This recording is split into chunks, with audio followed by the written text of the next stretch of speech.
World wide డిబేట్కు దారితీసిన black rain దృశ్యాలు ఇవి. వైట్ కార్లన్నీ బ్లాక్గా మారిపోయాయి.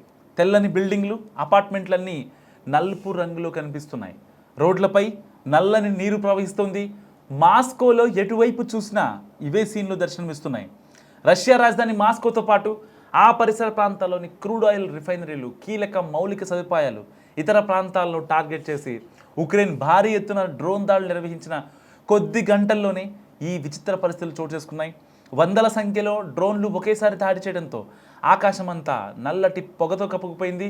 తర్వాత కొన్ని గంటల్లోనే బూడిదతో కూడిన నల్లటి వర్షం కురిసింది. ఈ వర్షంలో కాలుష్య కణాలు, బూడిద మిశ్రమంతో ఉందని స్థానికులు చెప్తున్నారు. రష్యా ఉక్రెయిన్ యుద్ధంలో ఈ మధ్యకాలంలో జరిగిన భీకర దాడిలో ఇది ఒక పెద్ద దాడి అని చెప్పుకోవచ్చు. ఒక ఎక్స్ట్రీమ్ వెపన్ యూసెస్ అని చెప్పుకోవచ్చు.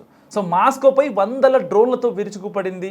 ఇటు యుద్ధం మొదలయ్యాక ఉక్రెయిన్ ఇంత భారీ స్థాయిలో దాడి చేయడం ఇదే తొలిసారి.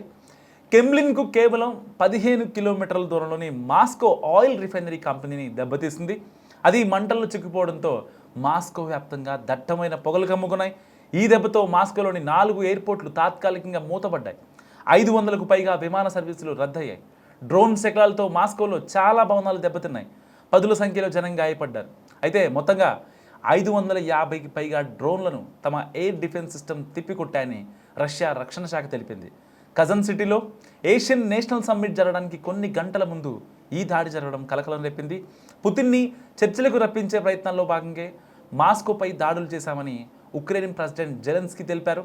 రష్యాపై ఉక్రెయిన్ జరిపిన భారీ డ్రోన్ దాడి ఎంతో సంచలనంగా మారింది. ఇప్పుడు ఆ దాడి తర్వాత కురుస్తున్న బ్లాక్ రెయిన్ కూడా వరల్డ్ వైడ్ హాట్ డిబేట్కు దారితీస్తుంది. మాస్కోలోని ఆయిల్ రిఫైనరీపై డ్రోన్ దాడి జరగడంతో పెద్ద ఎత్తున మంటలు చెలరేగాయి.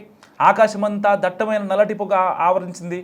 ఆ పొగలోని మసి హైడ్రోకార్బన్స్ సెల్స్ వాతావరణంలోని తేమతో కలిసి మాస్కోలోని చాలా చోట్ల నల్లటి వర్షంలా కురుస్తుంది. ఇలాంటి వర్షాలు ప్రమాదకరమని వాతావరణ శాఖ అధికారులు హెచ్చరిస్తున్నారు. గాలిలోకి ఎగసిన కాలుష్య కణాలు, బూడిద అండ్ వర్షపు నీటితో కలిసి నేలని తాకుతుంది. దాంతో ప్రజలంతా అప్రమత్తంగా ఉండాలని సూచిస్తున్నారు. ఈ క్రమంలోనే మాస్కో అధికారులు ప్రజలకు కీలక సూచనలు చేస్తున్నారు. బ్లాక్ రెయిన్స్ కురుస్తున్న సమయంలో ఇళ్ల తలుపులు, కిటికీలు మూసి ఉంచాలని, అత్యవసరమైతే తప్ప బయటకు రావద్దని హెచ్చరిస్తున్నారు అధికారులు.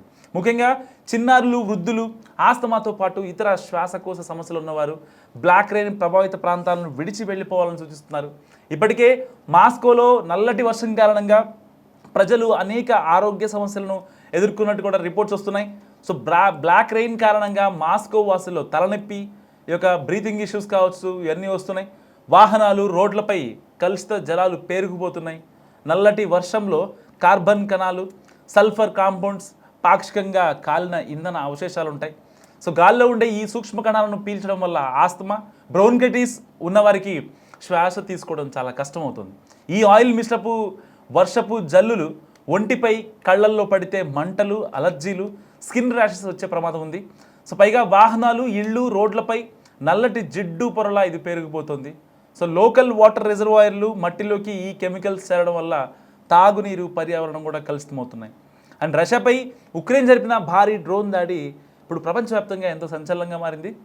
ఇప్పుడు ఆ దాడి తర్వాత కురుస్తున్న బ్లాక్ రెయిన్ కూడా వరల్డ్ వైడ్ హాట్ డిబేట్కు దారితీస్తుంది.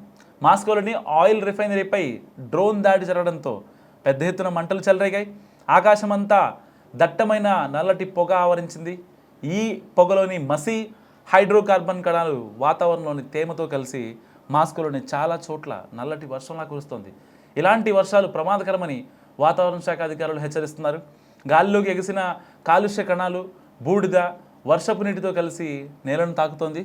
గాల్లో ఉండే ఈ సూక్ష్మ కణాలను పీల్చడం వల్ల ఆస్తమా, బ్రోన్కైటిస్ ఉన్నవారికి శ్వాస తీసుకోవడం చాలా కష్టంగా మారుతుంది.